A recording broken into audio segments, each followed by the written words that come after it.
اس عظیم مشورے کو دیکھیں جو خدا ہمیں دیتا ہے۔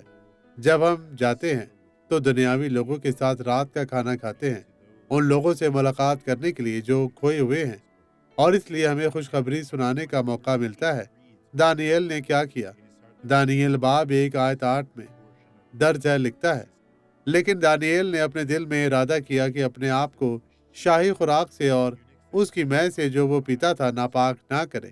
اس لیے اس نے خواجہ سراؤں کے سردار سے درخواست کی کہ وہ اپنے آپ کو ناپاک کرنے سے معذور رکھا جائے۔ اور وہاں مسیحی، میرے بھائیوں، اگر آپ مسیحی بننا چاہتے ہیں صحیح طور پر تو دانیال کے پیچھے چلیں، اسی طرح خود کو ہر بدی سے محفوظ رکھیں۔ آئے دعا کریں۔ باپ، میں اس وقت تیری پاک حضوری میں آیا ہوں ان لوگوں کو برکت دینے کے لیے۔